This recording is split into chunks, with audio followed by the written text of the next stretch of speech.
Good morning, everyone. My name is John Rickzel Macalos from BSHM3A, and I am here to report about the Chapter 9 about the Philippine Tourism Law, laws regulating travel and tour services. As for our learning objectives, enumerate the procedure in setting up a travel agency, identify the responsibilities of a legitimate travel agency or tour operator, differentiate ethical from unethical practices by travel agencies and tour operators, give example of issues, concerns, and problems travel agencies and tour operators may have in the conduct of their business. For our topic outline, we are here to discuss about the nature and description of the business all the way to the e-ticket and e-commerce. Nature and description of the business. Tour operator shall mean an entity which may either be a single proprietorship, partnership, or corporation, regularly engaged in the business extending to individuals or groups, such as services pertaining the arrangements and bookings for transportation and accommodation, handling, and conduct of inbound tours whether or not for fee, commission, or any form of compensation. Tour guide shall mean an individual who guides tourists, both foreigner and domestic, for a fee, commission, and any form of lawful remuneration. Accreditation of travel agencies and tour operators. Section 2. This section outlines who is eligible to apply for accreditation under a specific policy or regulation. Here's what it means. Resident Filipino citizens, individual applicants must be Filipino citizens who reside in the Philippines, partnerships with at least 60% Filipino-owned capital. If a business partnership applies, at least 60% of its capital, investment, or ownership must be owned by Filipino citizens. Corporations with at least 60% Filipino-owned voting shares and board composition. A corporation must have at least 60% of its voting shares owned by Filipinos, and its board directors must also reflect this majority Filipino ownership. This rule ensures that majority ownership and control remain in the hands of Filipino citizens, likely to protect the national interest and promote local economic growth. Section 3, Supporting Documents for Accreditation. These requirements outline the necessary documents that applicants must submit for accreditation, likely for a business operating in the tourism or service sector. Here's what each requirement means. Business name certificate for sole proprietorship or SEC registered articles and bylaws for partnerships or corporations.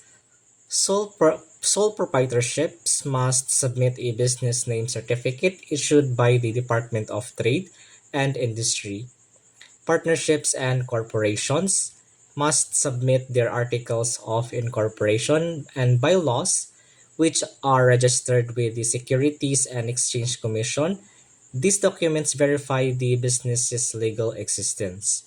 List of executive officers, employees, tour guides, and travel representatives. A detailed list of key personnel includes company executives, employees, tour guides, and travel agents is required. This ensures transparency in operations and compliance with labor regulations. Valid visa and labor permit for foreign officers employees. If the company employs foreign nationals, they must submit a valid visa and a labor permit issued by the Department of Labor and Employment to confirm they are legally allowed to work in the Philippines. Lease contact for office space. If the business operates from a rented space, a lease agreement must be submitted to confirm that the business has a legitimate physical office. Mayor's permit or municipal license. This is a local government permit issued by the mayor's office, allowing the business to operate legally within a specific city or municipality. It ensures the business complies with local regulations. Latest income tax return and audited financial statement. The business must submit its most recent income tax and audited financial statements to show its financial health. A minimum working capital of 500,000 pesos ensures the business has sufficient funds to sustain operations. Annual sales performance report and tariff sheet.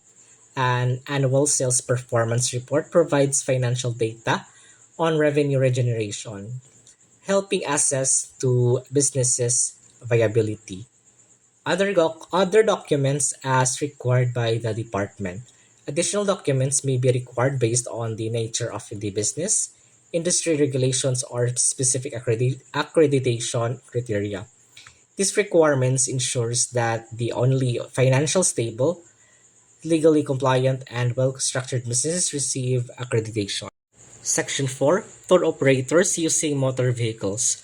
Tour operators can only use accredited vehicles that have a tourist plate, ensuring that the vehicles meet safety, insurance, and regulatory standards for transporting tourists. In Section 5, minimum office requirements, the office must be located in a commercial area, not in a residential neighborhood, to maintain professionalism and accessibility. The office should be clearly marked and used exclusively for tour operators or operations, ensuring that it is a legitimate and dedicated business space. Our next slide talks about the accreditation of tour guides. Applicants must submit a proof of completion of a DOT approved tour guide seminar. Applicants must show that they completed a Department of Tourism approved training. Those with relevant experience or qualifications may be exempted. Medical certificate from government accredited physician. A health certificate confirms that the applicant is physically fit to perform tour guide duties.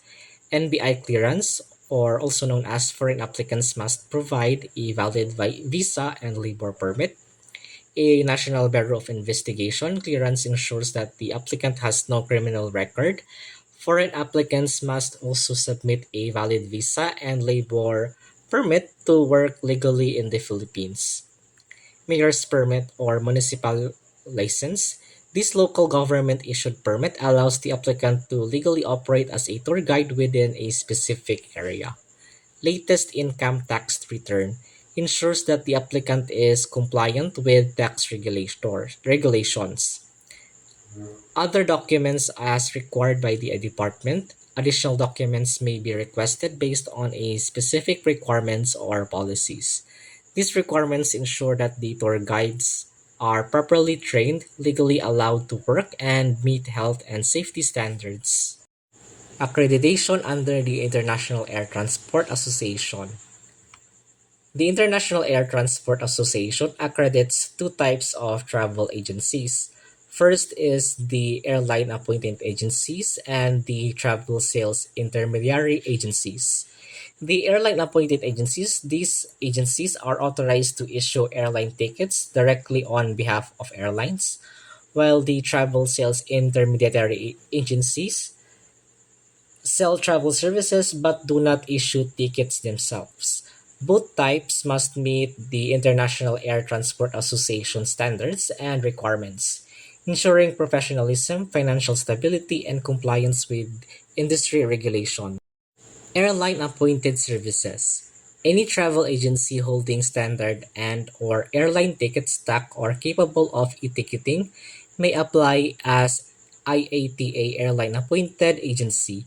The standards of accreditation will be based on managerial qualifier, a full-time person authorized to make managerial decisions and exercise daily supervision of the location. Technical qualifier, a full-time person who performs or supervises the performance of all technical aspects of selling commercial air transportation. Travel sales intermediary, a TSI is a business, proprietorship, partnership, or a corporation that is engaged in the sale and or brokerage of travel-related services such as cruises, tours, hotels, car rental, bus, and rail transportation. These IS do not hold airline agency appointed or issue airline ticket. Responsibilities of business entities engaged in travel and tour service. Travel agencies must act carefully and responsibly when providing services, but are not held to an extraordinary level of diligence in tour contracts.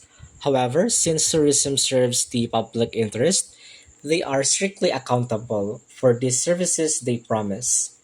Tour guides must actively assist tourists, ensuring a smooth experience. If a travel agency fails to supervise its employees properly, it may be held liable for moral and exemplary damages due to negligence. Attached agencies of the OTC. Article 26 Labor Code of the Philippines travel agency and airline sale agencies are prohibited from recruiting or placing workers for overseas employment, whether for profit or not. Article 26 of the Labor Code of the Philippines states that the travel agency and airline sales agencies cannot recruit or send workers abroad, whether they earn from it or not. This means that they cannot act as employment agencies or facilitate overseas job placements, as this responsibility belongs to licensed recruitment agencies authorized by the government. The rule helps protect workers from illegal recruitment and exploitation. E-ticketing and commerce. E-ticketing lowers cost, enhances passenger convenience, and allows flexible itinerary changes. Electronic documents hold the same legal validity as paper documents if their integrity and authenticity are maintained. For evidentiary purposes, they are equivalent to written documents under existing laws. E-ticketing offers a cost-effective and convenient way for passengers to book and manage their travel. It allows for easier itinerary changes without the need for physical tickets. Legally, electronic documents are just as valid as paper documents as long as their integrity and authenticity are ensured. Under existing laws, e-tickets can serve as a legal proof of a travel agreement, just like printed tickets. And that would conclude my report. Thank you so much for listening, and I hope that I was able to provide insights about this particular topic.